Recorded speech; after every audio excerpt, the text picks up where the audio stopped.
आप देख रहे हैं A24 न्यूज और खबरों के साथ मैं हूं रेखा।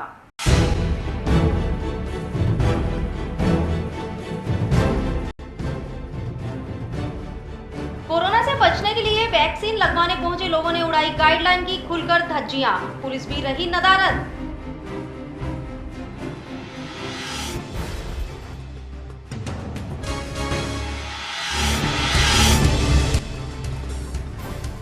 नाबालिग की आपत्तिजनक फोटो वायरल करने के 2 आरोपी आगरा से किए गिरफ्तार, न्यायालय ने भेजे जेल।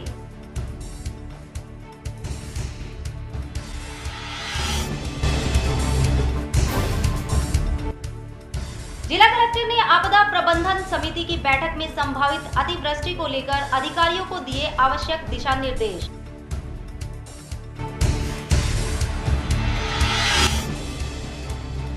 और ठगी के अपराधियों से साठगांठ में फंसा अलवर का एक पोस्टमैन, दिल्ली पुलिस ने किया गिरफ्तार।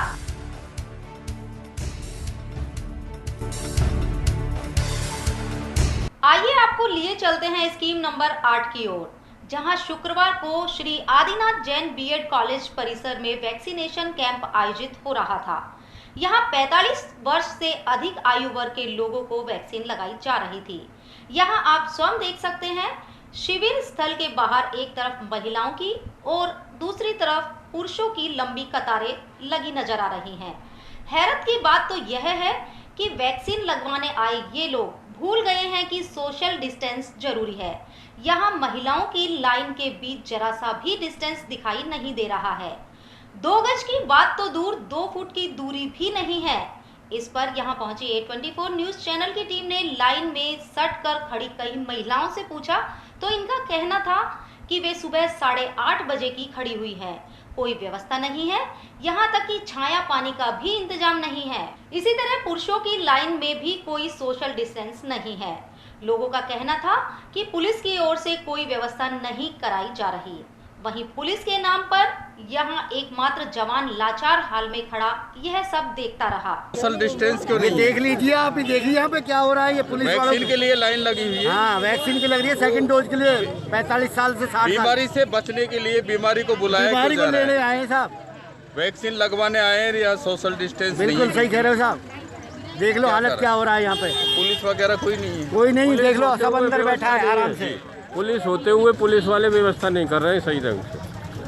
3 पुलिस वाले खड़े हैं लेकिन आप लोगों में भी तो समझदारी होनी चाहिए। नहीं, सब समझदार है लोग वहाँ, लेकिन क्या है पुलिस वालों को ये 8 बजे का आए हुए हैं हम लोग यहाँ पे। कितने? 8 बजे से सुबह 8 बजे। और हम पूरे लाइन लगा खड़े थे। आपका रजिस्ट्रेशन हुआ रखा सब कुछ हुआ रखा, सेकंड डोज लगाना है। नहीं है ये सेकंड डोज। यहाँ किन को लग रही है? जो सेकंड डोज है, 45 को गेट पे तो आपने करा रखा है पहले? हाँ, ये करा रखा। दूसरी डोज लगवा। क्या करा था, बता क्या करें। अब ऐसा देखो, ये निकल गया इंजेक्शन पीछे, मतलब पीछे आई और पहले ही चले गई। ये कोई तरीका थोड़ी है तो लाइन का तुम वो कर रहे हो। आप कब के लग रहे हो लाइन में? हम तो 8:30 बजे के 8:30 बजे। तो ये गैप तो बिल्कुल है नहीं, ये एक हाथ का भी गैप नहीं है। ये देखिए आप, ये देखिए इन लोगों को देखिए आप, बीच बीच में घुस रहे हैं। भरतपुर की सांसद रंजीता कौली के काफिले पर गुरुवार की रात अज्ञात बदमाशों ने हमला कर दिया। इससे सांसद की कार के शीशे क्षतिग्रस्त हो गए। घटना उस दौरान की है जब सांसद रंजीता कौली भरतपुर के RBM हॉस्पिटल का निरीक्षण करने के बाद CHC वैर का निरीक्षण करने अपने समर्थकों के कार में सवार होकर साथ जा रही थी। मार्ग में धनसोनी गांव के निकट अज्ञात हथियारबंद बदमाशों ने हमला किया। इससे कार के भी शीशे क्षतिग्रस्त हो गए और सांसद को चोट पहुंची। इससे वह घायल हो गई। देखिए इस वीडियो में कार का पिछला हिस्सा लगभग पूरी तरह से क्षतिग्रस्त हो गया। महिला थाना पुलिस ने 17 वर्षीय नाबालिग की आपत्तिजनक फोटो वायरल करने और व्हाट्सएप पर लगाने के 2 आरोपियों को गिरफ्तार कर न्यायालय में पेश किया, जहां से उन्हें न्यायिक हिरासत में भेज दिया गया। थाना प्रभारी ने बताया कि अलवर निवासी नाबालिग युवती के पिता की ओर से आगरा निवासी दिनेश कुशवाहा और विनोद मित्तल के खिलाफ मुकदमा दर्ज कराया गया था कि आरोपियों ने उनकी पुत्री की अर्धनग्न फोटो व्हाट्सएप पर डाल दी। इसके बाद फोन पर और फोटो के लिए दबाव डाला गया। इस पर लड़की ने मना किया तो उसे धमकी दी गई। पुलिस ने आरोपियों को अरेस्ट कर लिया है। हाँ, 24 तारीख को अलवर निवासी एक व्यक्ति ने अपनी 17 साल की बच्ची के साथ कोई आगरा निवासी 2 लड़कों के द्वारा उसकी फ़ोटोज़ को, जो अर्धनग्न टाइप की फ़ोटो है, उन फ़ोटोज़ को अपनी डीपी पे लगाना, व्हाट्सएप पे डालना और उसके घर पे फ़ोटो भेज करके और उस पर दबाव बढ़ाने की कोशिश करते, इस बारे में एक मुकदमा दर्ज हुआ, जिसमें बाद अनुसंधान 2 लड़कों को हमने गिरफ्तार किया है, जो एक दूसरे का मोबाइल यूज़ करके उस लड़की की फ़ोटो जो सेंड करते थे और फ़ोटो मंगाने की डिमांड कर रहे थे, जिसमें दिनेश कुशवाहा सनोप श्री कालूराम कुशवाहा 25 साल का है और दूसरा है विनोद मित्तल पुत्र दिनेश जाति महाजन 22 साल का। ये दोनों ही हैं खेरागढ़ आगरा के रहने वाले। हाँ, इन्होंने व्हाट्सएप और फेसबुक के थ्रू इनकी जान पहचान हुई और फिर दोस्ती हो गई। दोस्ती के बाद इन्होंने कागजात वो क्या बने फ़ोटो वोटो मंगाए उनके, और फ़ोटो को फिर वो कभी डीपी में डाल करके ब्लैकमेल करने की कोशिश करी है।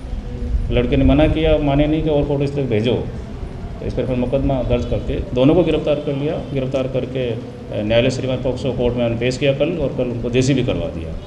लड़की के जो उनके लड़कों के पास जो मोबाइल थे, दोनों के मोबाइल हमने सीज किया है। सीज करके एफएसएल परीक्षण के लिए जल्दी भिजवाएंगे। हाँ, कंप्लीट बच्ची के 164 के बयान हो गए, वीडियो बयान हो गए, सारा कुछ हो। और वहीं आप देख सकते हैं अलवर शहर के रामानंद मार्केट के सामने शुक्रवार को एक गाय की मौत हो गई। स्थानीय लोगों की ओर से नगर परिषद को मृत गाय को उठाने के लिए सूचना दी गई, लेकिन कई घंटों बाद भी नगर परिषद की टीम वहां नहीं पहुंची। इससे लोगों में आक्रोश देखा गया। ये साहब, ये गाय सुबह 4:30 पौने 5 बजे कोई ना कोई रात को आके पटक गया, बताया।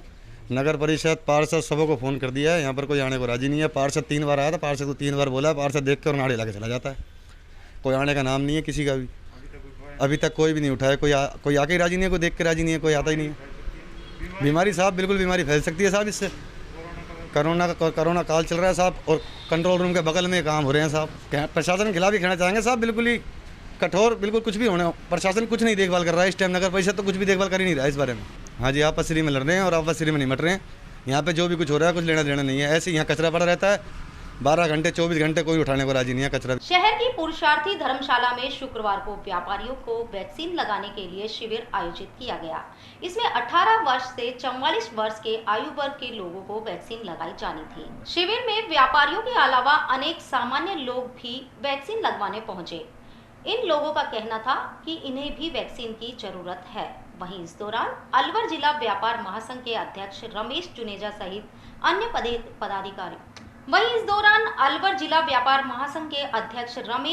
सहित अन्य पदाधिकारियों ने बताया कि जिले भर में व्यापारियों के करीब 60 संगठन हैं। इससे जुड़े व्यापारियों को पंजीयन के आधार पर वैक्सीन लगाई जा रही है। वैक्सीन के लिए पहले ही नाम मांग लिए गए थे, उसी हिसाब से वैक्सीन लगाई जा रही है। आज अलवर जिला व्यापार महासंघ द्वारा वैक्सीन का कैंप लगाया गया व्यापारियों के लिए। हमने व्यापारियों की सुविधा के लिए सभी संस्था अध्यक्षों और मंत्रियों से पहले नाम मांगे थे। उन अध्यक्ष मंत्रियों जो हमको नाम दिए हैं उन्हीं को आज वैक्सीन लगेगी। और नाम भी क्या, हमारे यहाँ व्यापार महासंघ में शहर के 50-60 संस्था हैं। सबसे 5 और 10 के बीच में नाम लिए हैं। किसी ने 5 दिए हैं, किसी ने 8 दिए, किसी ने 10 दिए हैं। जैसा उन्होंने दिए हैं वो हमने प्रशासन को भेजा है। प्रशासन को भेजने के बाद 250 वैक्सीन हमको मिली हैं। 250 से ऊपर हमारी लिस्ट गई है, लेकिन 250 मिली है अभी। संगठन तो शहर में 60 हैं और सभी संगठनों ने 5 की, किसी ने 7 की, किसी ने 10 की लिस्ट दी है। 250 को वैक्सीन हमको मिली है। तो हमने रात को बैठ करके सबको बराबर डिवाइडर करके उनको रात को मैसेज कर दिया कि आपके नाम से है, आप उनको सूचित करें। और उस हिसाब से जिनको नाम को सूचित करके बाकायदा हमने टाइम दिया है। भाई साड़ी ऐसे टाइम इतने बजे का है, सराफा वाले का टाइम इतने बजे का है, हार्डवेयर का इतने का है, इलेक्ट्रॉनिक वाले को टाइम इतने बजे का है, इलेक्ट्रिक वाले की तरह इतने बजे का है, कपड़े वाले की तरह टाइम इतने बजे का है। सबको हमने रात को 1 बजे तक पूरी मॉनिटरिंग की है। मॉनिटरिंग करके सबको हमने लिस्ट भेज दी है कि तुम्हारे इतने आदमी लिए गए हैं और इतने बजे का टाइम है, जिससे कि हम ये महामारी रोकने के लिए इंजेक्शन लगवा रहे हैं, ना कि बढ़ाने के लिए। एकदम से भीड़ बढ़ती है तो व्यवस्था ख़राब होती है। ये सब अपनी व्यवस्था है, व्यवस्था को बना के रखना है। और व्यवस्था बनाने के लिए हमने रात को मॉनिटरिंग करके सबको अपने अपने लिस्ट टाइमिंग से भेजी है। अलवर जिला व्यापार महासंघ के द्वारा आज जो एक कोरोना महामारी विकराल रूप से अलवर शहर में फैल रही है, उससे बचाव के लिए, व्यापारियों को बचाव के लिए एक वैक्सीनेशन कैंप का आयोजन पुरुषार्थी धर्मशाला अशोका टाकीज पर आयोजित किया जा रहा है। इसमें व्यापार महासंघ ने अपने से संबंधित सभी संगठनों से सूची मांगी थी। उसके अनुसार 250 व्यापारियों को इस वैक्सीनेशन कैंप में वैक्सीन लगवाई जा रही है, कोवैक्सीन। इसके बाद पुनः हमारे द्वारा प्रशासन को आग्रह किया गया है और हमें 3-4 दिन तक इस तरीके से अगर सूची दे तो हम व्यापारी, क्योंकि अब जब बाज़ार खुलेंगे तो व्यापारी एक चैन के रूप में रहेगा और वो खुद संक्रमित नहीं हो और आगे उसको संक्रमण ना फैलाए, इसके लिए वैक्सीनेशन कैंपों का आयोजन किया जा रहा है। और अब यहाँ लेते हैं एक छोटा सा ब्रेक। अलवर की सर्वोत्तम हाउसिंग योजनाओं में से एक है अपना घर शालीमार। जी हाँ, हजारों परिवारों को इको फ्रेंडली जीवन देने में त्रिहान होम डेवलपर्स हमेशा से अग्रणी रहे हैं और अब आपके अपनों के लिए लाए हैं वर्ल्ड क्लास डिजिटल सुविधाओं से सुसज्जित 4 BHK अमृत कलश लग्जरी आवासीय योजना। जी हाँ, इस आवासीय योजना में आपको मिलेगा स्वच्छंद वातावरण और अभेद्य सुरक्षा कवच के साथ एक ऐसा आशियाना जहां दर्पण और कर्टन भी आपके इशारों पर काम करेंगे। हाई डेफिशिएंसी वाले डिजिटल कैमरों की नजरों में रहेगी आपके अपनों की सुरक्षा। खूबसूरत हरा भरा terrace garden, automatic digital kitchen, अत्याधुनिक सुविधाओं युक्त बेडरूम, ड्राइंग रूम और बाथरूम। त्रिहान होम डेवलपर्स की ये अमृत कलश लग्जरी फ्लैट योजना आपके अपनों के लिए ही है। वर्ल्ड क्लास 4 BHK आशियाने की खूबियों को जानने के लिए आज ही विजिट करें अमृत कलश अपना घर Shalimar luxury residence near Telco circle, Alwar, Rajasthan. Contact number Ashok Saini 9672011113।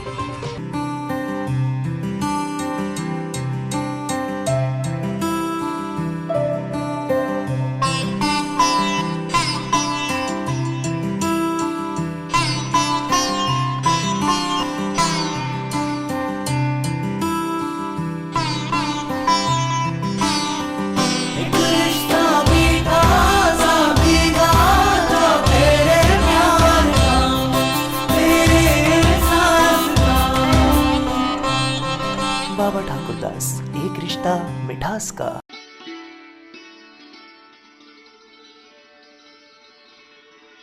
नगर परिषद की तरफ से मैं जनता से हाथ जोड़ के और अपील करती हूँ कि घर से कम निकले। सरकार की गाइडलाइन के अनुसार, नगर परिषद की गाइडलाइन के अनुसार घर से भीड़ भाड़ में बिल्कुल ना जाएं, मास्क लगाए बिना नहीं जाएं, क्योंकि कोरोना जो संक्रमण फैल रहे हैं उनको देखते हुए, और ये बीमारी ऐसी आई है कि पहले तो फिर भी इसमें लक्षण दिखाई देते थे, लेकिन अब कोई भी ऐसा लक्षण नहीं दिखता है, जुकाम खांसी नहीं होती और कोरोना पॉजिटिव आ जाता है बंदा।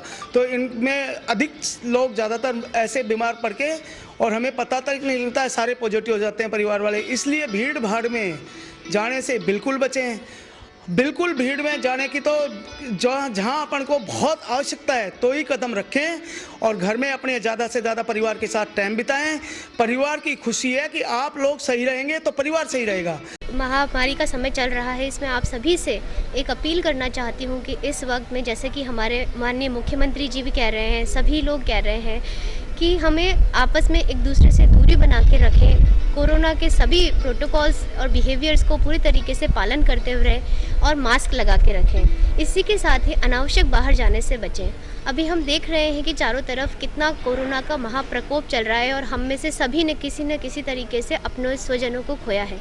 इसलिए आप सभी इन कोविड जो निर्देशित व्यवहार को सभी पूरी तरीके से पालन करें।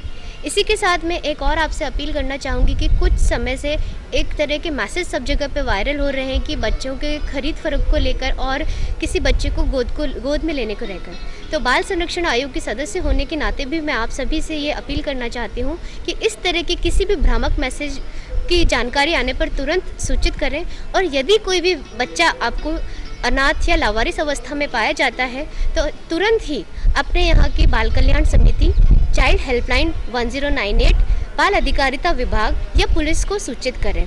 ऐसी किसी भी तरह की स्थिति होने पर तुरंत आप सूचना देकर इन बच्चों के जान नहीं बचा सकते, अपितु उनके लिए कल्याण भी कर सकते हैं। साथ ही हमारे राजस्थान में मुख्यमंत्री द्वारा जो चिरंजीवी योजना अभी लागू की गई है, उसमें भी आप सभी बढ़ चढ़कर योगदान करें और इसमें अपना रजिस्ट्रेशन कराएं। मैं दशरथ सिंह शेखावत, होटल एसोसिएशन और अलवर राजपूत सभा का उपाध्यक्ष। सरकार की जो गाइडलाइन अभी आई है वो महामारी, ये जो दूसरी महामारी है, बहुत ही खतरनाक महामारी है।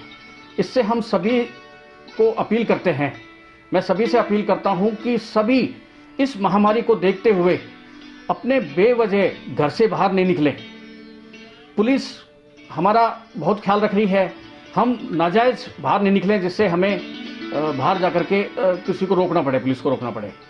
और इस महामारी को देखते हुए हमें सरकार की गाइडलाइन का पालन करना चाहिए, जैसे मास्क लगाना, सभी को मास्क जरूरी है, सोशल डिस्टेंसिंग की पालना करना बहुत ज़रूरी है। मैं सभी से अपील करूंगा कि सभी इस महामारी में कोविड वैक्सीन जो सरकार लगा रही है, सभी 18 प्लस भी और 45 से आगे तो लगी रही है, सबके 18 प्लस भी सभी लोग लगवाएं। हमारे मुख्यमंत्री, राजस्थान के मुख्यमंत्री श्री अशोक गहलोत जी ने एक चिरंजीवी योजना निकाली है, इसमें सभी को 5 लाख तक का फायदा मिलेगा। सरकार से अपील भी करते हैं कि जितने भी हॉस्पिटल्स वगैरह है, इनमें सब में ऑक्सीजन की, इनकी सबकी व्यवस्था करें, वेंटिलेटर की इनकी व्यवस्था करें, जिससे मरीज जल्दी से जल्दी स्वस्थ हो। यही हमारी अपील है सरकार।